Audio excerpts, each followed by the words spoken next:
So, hello. We're here today, all over passion, to discuss our latest signing, our fourth signing in the window. I think we're the most active team in the window, and we re-signed Martin Odegaard. Was it £34 million? I think it's like Yeah. 29 plus add-ons. I don't know. I think the Yeah. media's adding a little bit, but I'm sure it's around the 30 million pound mark. Yeah, and before we really start, I just want to say we have Z, um, George, and Willow. So, And yeah, happy birthday, George. Before we go into Odegaard, happy birthday. Thanks, mate. Another year in the manufacture plant for the robots. We're we're making sure that we handle the kink software update, and we're good to go for another year. Yeah, so let's get into it. Martin Odegaard, who wants to go first? Maybe I should go because I wasn't like a huge fan of it. So how do I talk about this? Look, from the outset, you have to say the 30 million pound deal is insanely cheap. Period. End of story. Like, it's a massively great deal, regardless of what you think of the player's quality, right? Like, when you look at somebody who's 22 years old, captain of their Norwegian national team, has come from Real Madrid, clearly has quality. Like, no matter if I don't think he's the best profile, he absolutely has a world-class trait about him. And, when you have those assets at 22, very rare do those things go out of style from a monetary sense. So I'm never worried about making our money back. I think when you look at him, I've always said that, Emil needs somebody with a consistent final ball and output. Now, I don't think that Martin Ødegaard necessarily solves the output, but I think what people don't understand is his set piece ability is actually really underrated. We didn't see it. We mostly saw it in kind of on corners, but if you go back through his career, he's got some really great technique from dead ball situations. So I'm hoping with the permanent move we see an uptick. I'm hoping with the permanent move we see him command more responsibility, because I think part of the problem with all my fears is I've always said there's a ceiling to Martin Ødegaard, and that's because for me he lacks the 5-yard burst to really be influential in the Premier League. But let him float around. He has an absolutely immense final ball that pace-wise is unmatched in the squad. No one has a final ball like him, and that's absolutely something you want if your striker is an Aubameyang, if your striker is a Martinelli, if your striker is that type. Now, to see him fully thrive, I think you do need a physical striker to dominate that center space. Personally, if you do have him in the lineup, or you have somebody like Emil Smith-Rowe that's willing to really fill in and do a lot of the graft in that sense, because Martin Ødegaard is not going to be two ways. And the best thing that you can do right now is to let him float around and don't give him the responsibility of transitions and just let him spam final balls. That's where he's best. So I do think that we're going to see a difference in the uptick in form. I definitely do think that. Part of the reason that West Ham, he was so good, by the way, was he was just demanding the ball. Very basics. I think the worst thing about Martin Ødegaard is his inconsistency in his security, like his actual ability to receive under contact. And on the West Ham game, I just saw him constantly forward. And so calm. If he's going to be doing that every game of the season, then excellent. Great signing for 30 million pounds. I still just think that there's a ceiling on that type of player. But I am really happy that we've got a player that actually wants to be here. That does count. I know people don't want to talk about those soft factors, but it does count. And again, for me, he's got a world-class trait, his final ball. His awareness is elite. I just don't think he has the physical capacity to really realize that potential. You add a little bit more oomph in, his athletic ability over 5 yards, and you've got a serious player. You really do. The issue is he's too one-footed. He doesn't overlap enough, and so what you're going to see is absolutely him hang in the right half space, and he hasn't shown to date in his entire career a level of centrality that calms me. And so somebody's going to have to fill up that plate, whether that's a striker, whether that's Emil Smith-Rowe drifting in and trying to offer that for him. He, like Emil, works best off somebody else, right? So he's going to depend on partnerships to really thrive. So for me, great player to have in the squad. I do still feel, I'll be honest with you guys, I want something else starting.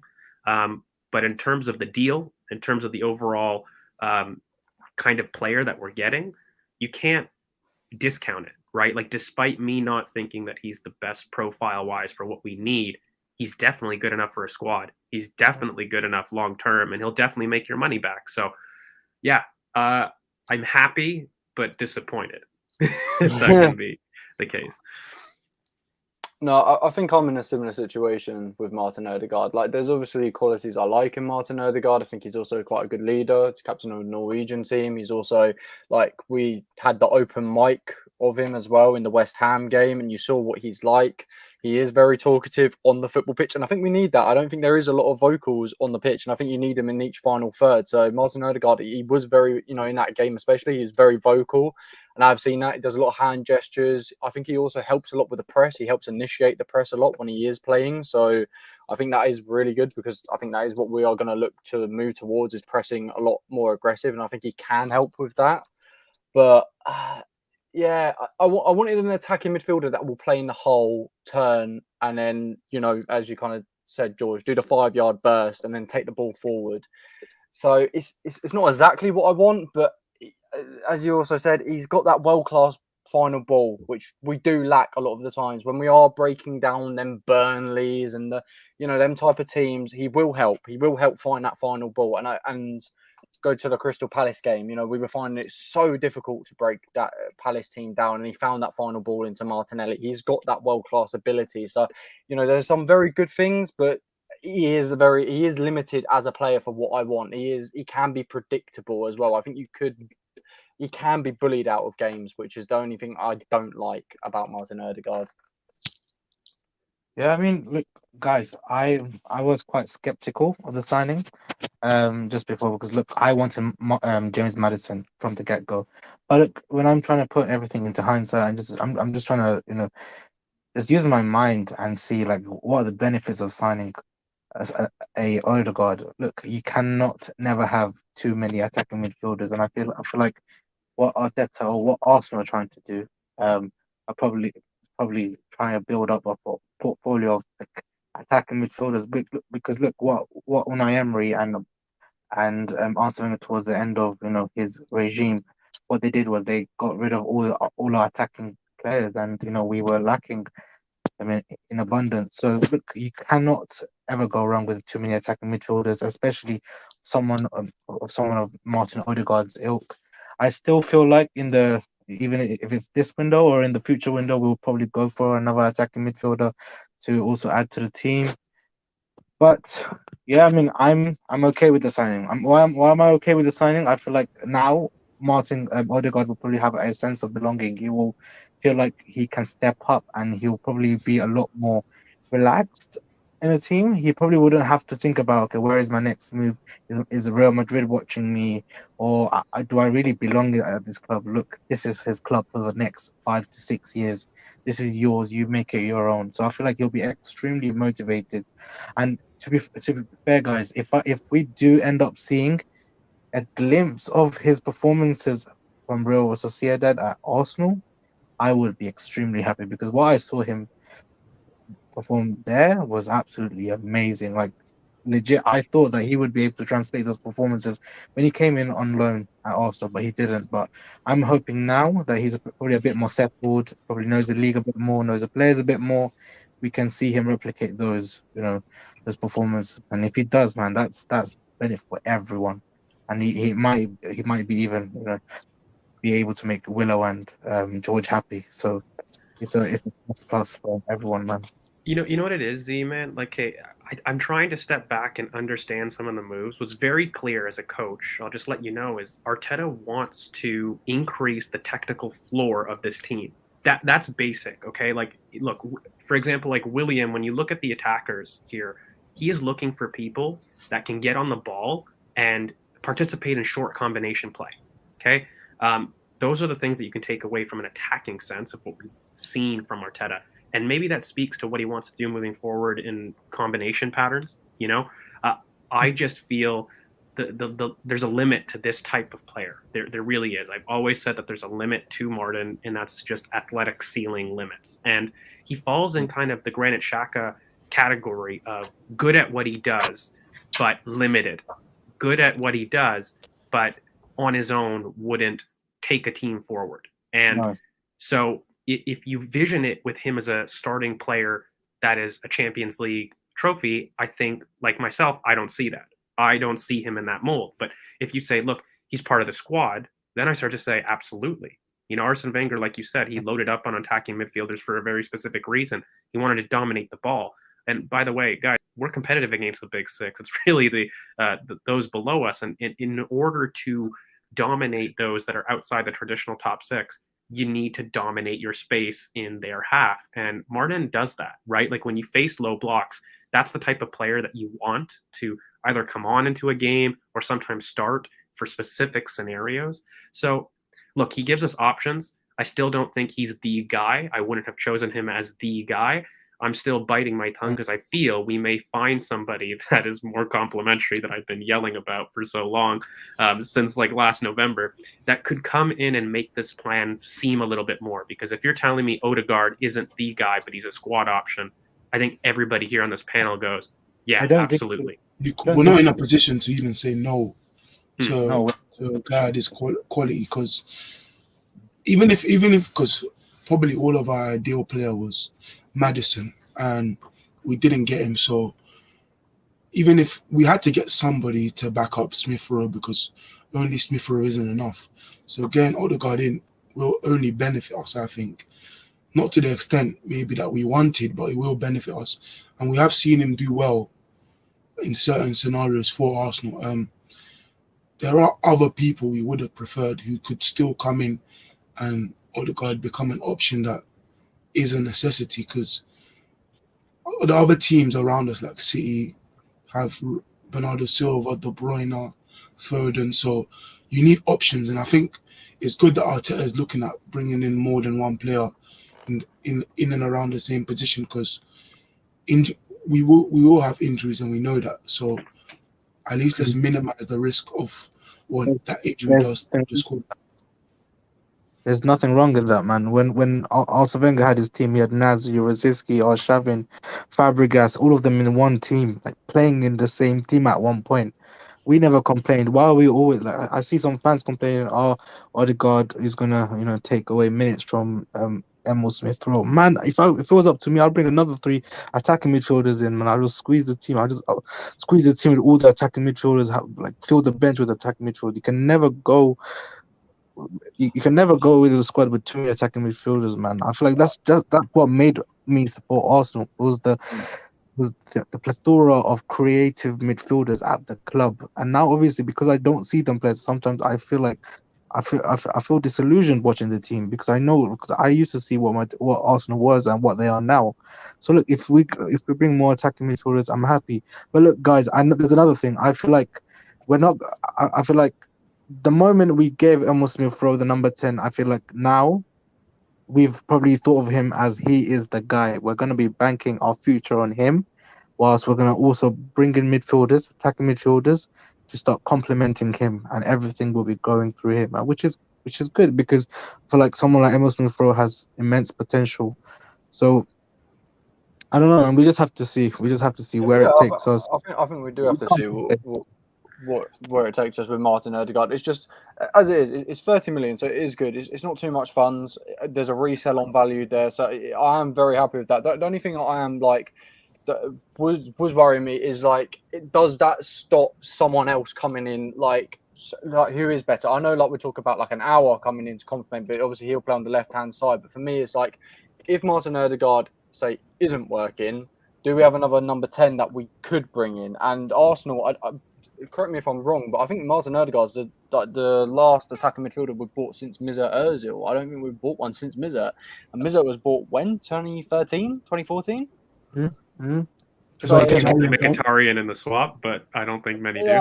I don't know. I don't count that because he kind of played on the right as well. He's like more right mid, so I don't count that. So, but then again, we've bought, how many centre backs have we bought over the last 10 years? We've bought so many centre backs, and maybe we'll go this decade. Maybe we'll go all out attacking players, and we'll go and buy like one a season for that. It will happen. When Arsene Wenger bought in Mesut Ozil, remember, he still had Rosicky and he still had Santi Cazorla in his squad. Like, he had enough players to cover for when Mesut Ozil would be sick, basically. Yeah, even Bullshit, Ramsey, all them kind of creative players. Like I said, guys, when you got attacking midfielders like this, you're able to squeeze up the pitch. This is the one thing that I've been telling everybody is coming, and we saw glimpses in preseason. The high line, part of the reason that you need to sustain attacking patterns, we've talked about this on the channel, are two things, right? Technical security in the final third and control of transitions. Thomas Partey, Lakunga, we have got players right now that fill the latter.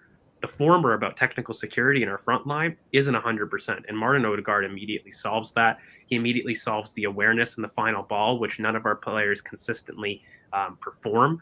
I think Saka on that right, who can equally play 10 and vice versa, he's a cheat code, right? So when you have somebody like Martin in similar spaces, it's not an issue because Saka can adapt.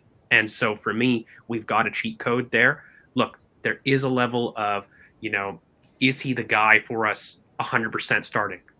I don't think so. But do we need that, guys? Like, I think we need to challenge ourselves because some of the best teams in terms of our invincibles, you go back, Sylvian Wiltord, Kanu, these were immense strikers and, they were on the bench. We could call upon world-class players to come in and fill a problem. And look, he does that. Again, I'll reiterate, he wasn't my primary choice. I had others. I had other ideas, but he absolutely fills a hole in the squad. And for that, for cheap, by the way, for very cheap, 30 million was a lot cheaper than I felt that we could get him anyway. So absolutely, I think he does well. I kind of get it. It's not just me trying to be optimistic or trying to just make up like rules as I go. I can generally see I can generally see what we're trying to do now, because obviously we need to address the floor of the squad. Of course, we need to do that and try to get rid of the deadwood, but we're also trying to improve in a way where we're not trying to jump from A to Z like straight away. We're trying to gradually improve, and that's why when you bring in someone like Odegaard in, the next player you bring in either has to be of the same quality or better. And I feel like that's what's going to be improving our squad and taking the squad to the next level. And that's the way we saw Liverpool do it. That's the way we saw Chelsea do it at times as well. So I feel like we need to calm down. Slower improvement is more sustainable. It's sustainable. And I'm telling you what, right now, I bet our next couple of transfer windows we're only going to be signing attacking players, and then people are gonna start complaining, "Oh, where are our defenders?" No, it's true, but also like it's the character we're buying as well. Like he is a leader. Like he's going to be one of them 5 captains, because that's what we seem to do. We have like one of them, the 5 captains of the group, and like you're going to be seeing it now. You've kind of already got, Laka's going to be going at one point. Alba's going to be going. You'd probably expect both of them to be going next year. Bellerin wants out this year, so there's room for someone to come in on one of them 5 captains. I think Martin Ødegaard will definitely be one of them, and I think it's important to have, because there's been reports come out. He's such a good trainer and stuff like that. So we need them types of role models in our squad as well. Yeah. So Nom, you came in late. What do you think of this Odegaard? Yeah, sorry guys. I wasn't planning to come in so late. I mean, look, I think I want to be consistent because, with transfer windows, things change. And this is one of the warnings I was given at the very start to people, just to say, look, we've got to stay open-minded. I mean, I think for me, Odegaard makes sense on lots of fronts. I don't want to go over old ground. I'm sure everybody would have loved to have a Maddison. But for me, I think I completely understand why we would not necessarily say Odegaard's the number 1, but why we'd want to go back and purchase him if he became available. I think George and myself discussed at the start, before Maddison was even mentioned. I think the original plan, George, was that we would like to get Odegaard back, and we were worried about the budget and the money restraints. We didn't think in our wildest dreams that we could get him for 30 million quid, right? And I remember early discussions that we were sort of saying that we'd get Odegaard on loan, with an obligation to buy, maybe impact the budget next year. And then the other idea was to get a left attacking midfield, for example, to sort of have 4 creative profiles. And I honestly liked lots of things that I saw about Odegaard. I think C tweeted something out earlier this week, and I thought it made so much sense. He got lots of positive responses about it, but saying, people who were moaning about Odegaard coming back, saying he was, he wasn't up to the standard of what they wanted, or he didn't really raise the teams. For me, I think what you're going to see with them is that he helps us to stabilize the team from what we saw last year. I honestly think for me it's a common sense signing. You can't buy 4 or 5 players and then fit them into the first team in one window. That just doesn't make sense. That just destabilizes the team. I think people got unrealistic expectations about how many signings we can actually put into the first team. Odegaard already knows the squad. Yes, he had moments where he had difficult times last year where he didn't perform, but I felt there was clear-cut reasons. There wasn't any performances there last year that I thought, oh wow, I don't understand why Odegaard didn't perform. Maybe there was one, but I think the whole team, to be frank, didn't perform that well in those performances. So that's my idea. I honestly think Odegaard's got all of the things that the boys are talking about in terms of leadership qualities. His technical excellence is undoubted.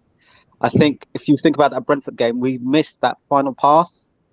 If he was playing in that game, I guarantee you he'd have helped either a pre-assist, or he would have helped with the build-up, definitely. We struggled so with that. I think you'd have seen a different result. And I was just, people say stupid things on football Twitter. They say stuff like, well, why didn't we bring him in at the start of the window? And I just used to think to myself, well, how are we going to bring him in at the start of the window? We didn't even know that he was going to become available again. We didn't know that Odegaard himself in the interview said at the start of the window he was looking to go back to Real Madrid, but as the window progressed, that was looking less and less likely. And then the Arsenal thing came about, so he loved Arsenal, so he just came back. So I'm never going to apologise in my mind for getting a player like Ødegaard through for the price that we paid, right? Mm-hmm. Yeah, I think some of us might have regrets that we didn't get a player. We couldn't afford to get a player like Maddison. But I think, let's be frank, let's put a sense of realism. How many of our supporters thought we would be potentially spending as much money as we have? If you asked them before the start of the window, I'm telling you right now, from all the discussions I had with supporters, nobody was expecting us to be, spending as much money as we are potentially spending. I think we still will spend. It just now depends on outgoings. But for me, Odegaard doesn't deserve the kind of criticism he got because people are slightly disappointed that they didn't get another player.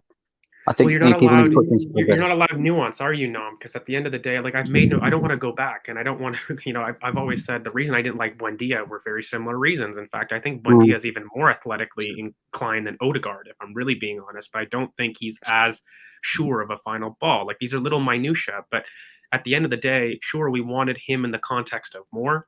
If this is a loan, I think I might look at the signing a little bit different. I'll be honest with you. If he is the only one that comes in and there's no addition in the front, then it does levy a little bit more criticism, because the one thing that you can say is, to date, Emile Smith-Rowe, Saka, and Ødegaard, that doesn't have a lot of goals in it, does it? And so you can sit there and say, look, that doesn't have a lot of goals. But I think we as fans don't look at the indirect effects that these signings have. Like I always said, Maddison will get more out of Oba. I think Ødegaard gets more out of Oba and Pepe, for example, as profiles. And so these things aren't just simple, let's plug in 10 goals because we're missing 10 goals. Let's get a striker. Football is not that simple. It is very nuanced. So it's much more complex, George. I think, we've said it, right? Maddison would have been what I call an easy fix. Yeah. Does that make sense? Because people can see a direct correlation. We weren't good at set pieces. Right? We weren't scoring at goals from outside the box, and there wasn't many goals from midfield. And he covers those two areas. But what I think people don't understand, and I think I can't believe I'm giving this guy credit, but I have to give credit where it's due. But Tim Stillman wrote an article, and I read the article, and it was really intelligently written. He was saying that if you look at all the top teams like Liverpool, let's just say for argument's sake, I hate saying this, Man United, whatever you want to say, they don't score goals from midfield. Right, I mean Bruno is an exception to that, but to be honest, we would all argue that Bruno almost plays like a second striker. He's got so much license to do whatever he wants. But then even so, these teams don't. I mean, even if you go back to the Invincibles, we didn't score. Patrick Vieira and Gilbert weren't getting double figures in combined goals, right? So the central midfield, it wasn't really about goals. It's about what your front four are doing, and at that same time, you want to enable those attacking players to score goals by creating chances for them, and then it's about how your midfield then functions as a unit, right? Well, so I think it's really important. Oh, hello, what's this? So is that an announcement already? Mr. Ramsdale. Right. Man, the myth, the legend. I'm just saying with this stuff, people really need to look at the data and take a deep dive. We're going to talk about Ramsdale as well. I mean, obviously, in another episode, but I think people need to look at data and just what it is there's narratives sometimes get developed and then people think, okay, that is set in stone. It's not set in stone. I think Z was right. If we gave Pepe 2 years and people are still his fans and they still feel like he's got untapped potential, how can you give a kid 4 months and say, right, that's it? We know all his limitations. Who's 4 years younger? Yeah, and I don't think we've even seen. And if you guys followed his career, and I have, because I watched him at Real Sociedad last year. Well, Vitesse Arnhem was my favorite version of Odegaard. Despite the Real Sociedad spark and form, Yeah. I felt Vitesse Arnhem was the time in his career that he really took a step up, really. And I think Real Sociedad. You're right. You're right. I think from that's profiles. where his career, though, George, wasn't he? He suddenly felt like he was that shackles came off, and the expectation that had been placed on him at Real Madrid and the magnifying glass, he could just go and play football. I just wanted to take charge now more. That's all I want. Yeah, and I think honestly, if this is my opinion, obviously, in terms. I think when he comes in, he knows this is his club. Yeah. He's got the other thing. What surprised me a lot, and I'm not sure if you guys observed this. He earned the trust of the senior players very quickly. He could demand the ball. I mean, I was saying the other day to people that Ben White hasn't earned that. And the other day against Brentford, Leno was kicking the ball long, and I was saying, look, David Luiz would have said to him, "Give me the ball. I'm going to be taking the ball. What are you kicking the ball long for?" Right? So that kind of influence on your teammates, you can see Odegaard's got it. And you can't, those tangibles, you can't always sort of measure from just looking at data, and you can't also measure sometimes just from, listening to people and their opinions on what they think of the player, right? You have to see that a little bit for your own eyes, and then take a little look deeper into statistically, does it sort of match up? So absolutely, that's my opinion.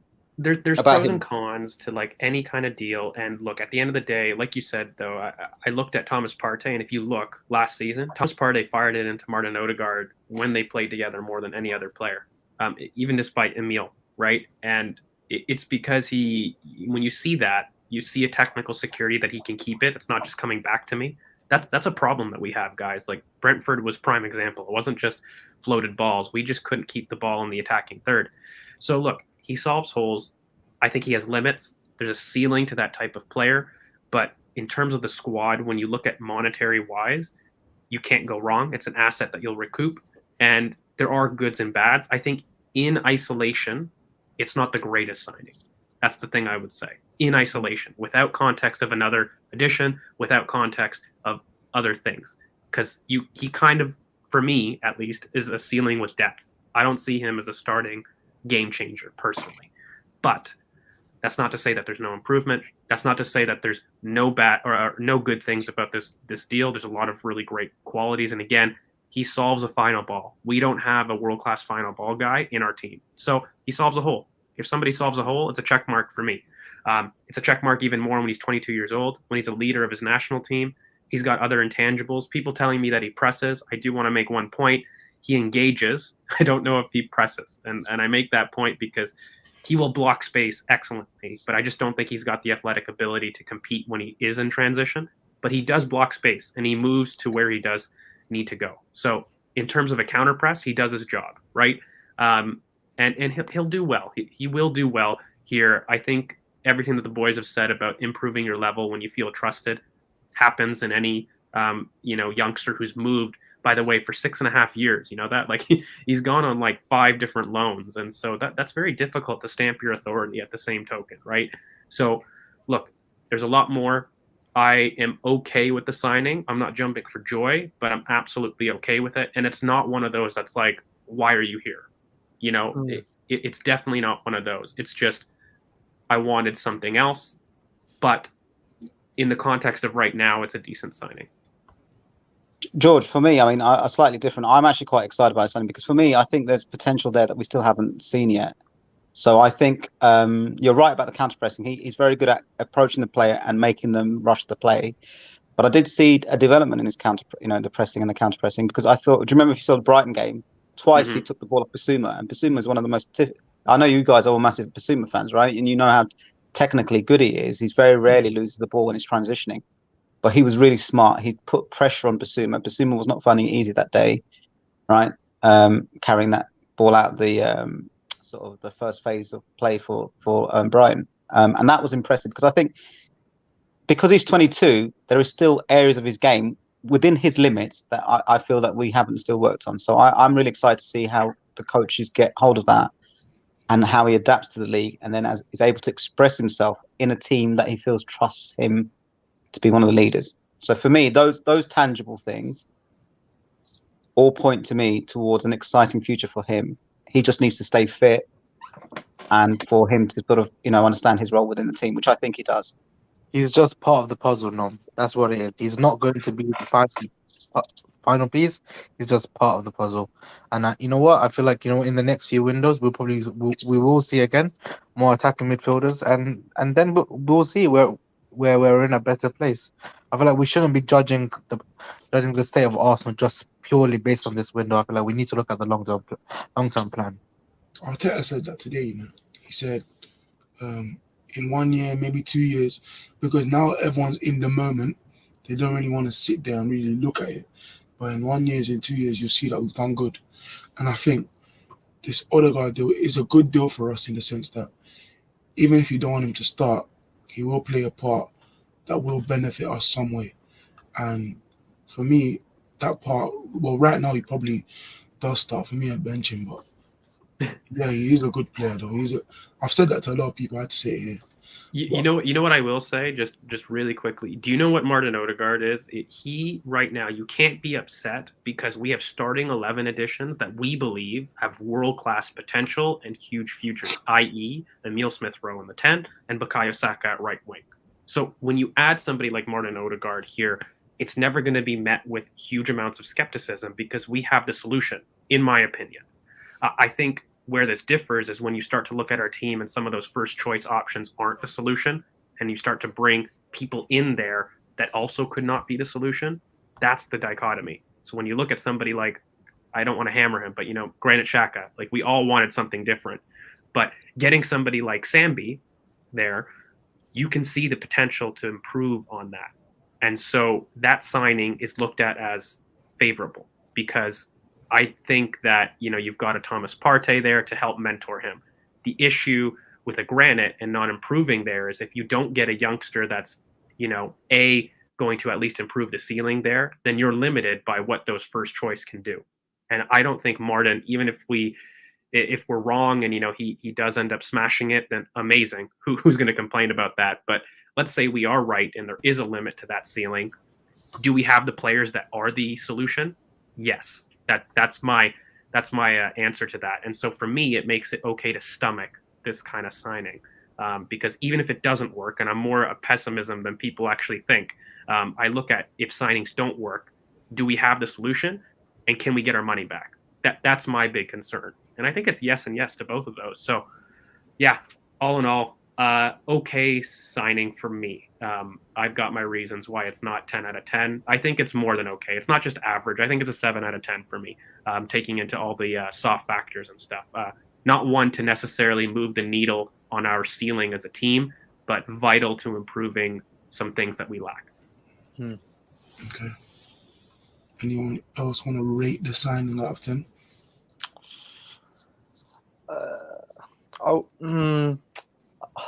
I don't know. I don't want to be harsh because there are some really good things, but it's tough in isolation, isn't it, Will? It is. It's tough in isolation to say because at the moment, and this is going to sound harsh, but as I said, to be fair, I've said a lot of positives about Martin Ødegaard today. But if I'm going to rate it just in isolation, it's a 6 out of 10. But there are a lot of positives that we have all covered today.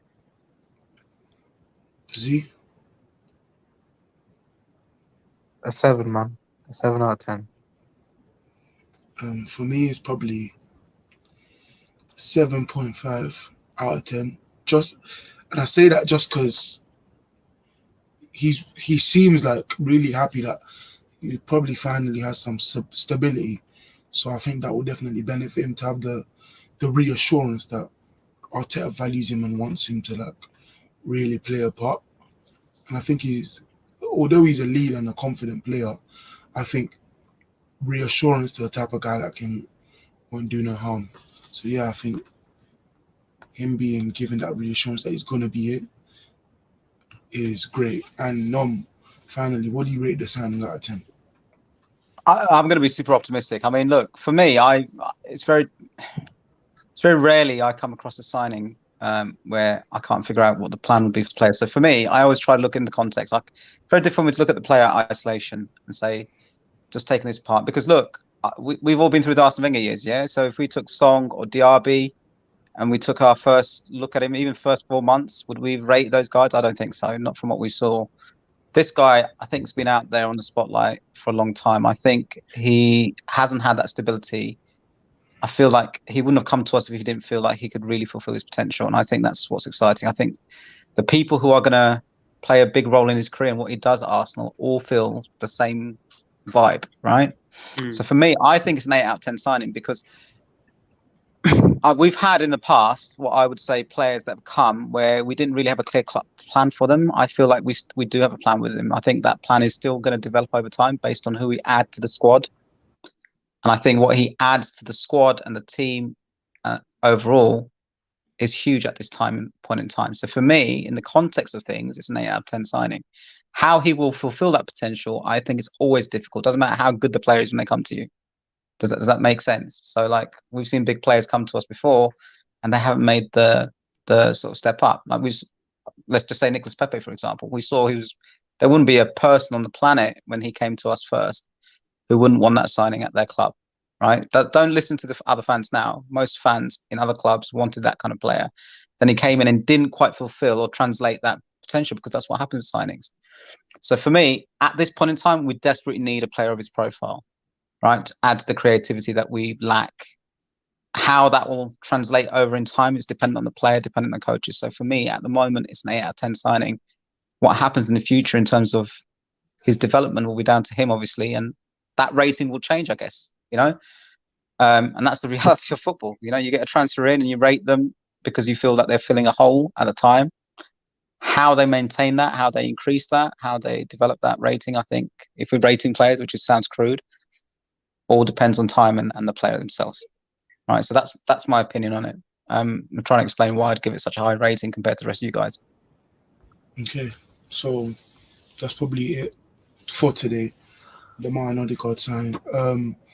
Coming up, before I let everybody shout themselves out, coming up we have a live tomorrow Saturday, reacting to the games of the day and previewing the Chelsea versus Arsenal game. It will be like 7 p.m. I think, 7 p.m. And on Monday we have a live with Monster, a Chelsea fan. We're reviewing the Arsenal Chelsea game. Hopefully we win, so that will be easier to talk to a Chelsea fan. Otherwise, Are you trying to set him up, CK? Is that a setup, right? So that we've got him it's going to be hard. It's going to be hard to talk to them if they win. Okay. And yeah, obviously it's George's birthday. Just want to say happy birthday again. Hey George, happy birthday, guys. bro. Thanks, guys. That's a birthday smile if there's anything there. Look at that. Check that out. Yeah, you know, we made it another year, man. Another year of manufacturing software updates, and so we're good to go. Yeah. You guys can shout out your stuff before you go then. So start with Nom. Listen, guys, you got my tag there. I'm an old man, so as I said, I can't barely remember it. So if you find me on Twitter, just say hello if you can. It was nice talking to everybody again. It's been a while, so hopefully I'll catch up with good people again. Z? Yeah, Z. That's it, man. If you know, you know. Willow? A little rebrand like George. I've renounced the Saliba season, and I'm now the one Willow on Twitter. That's a big step, my guy. I'm proud of you for it. Seriously. Yeah. Thank you, bro. Most time on Spaces anyway, so just hop into Spaces if you're on Twitter. Yeah, and yeah, you guys know me, George V_AFC. I just wanted to take like 10 seconds. Just seriously, thank you everybody for like the birthday wishes. It's been overwhelming. Like I really do appreciate it. And please like, subscribe, because we got big things for this channel. And you know, the big thing that I wanted to say is like I'm really appreciative about the birthday, but it makes me recap what we've done in such a short period of time, and it motivates me to want to push on for the season, give you guys the content that you deserve. So thank you again. I do appreciate it. Yeah, so that's everybody. Curran wasn't here today, but make sure to check out Curran. His link is in the description. I'm Pure CKK. Check out Ball Over Passion on TikTok. BoP Footy on Twitter. I think we're about to hit 100 followers. So follow the new Twitter. This one hasn't been suspended yet. And yeah, we'll talk about Ramsdale soon. Thank you for watching. Please like, comment, share, and subscribe, and peace. All right.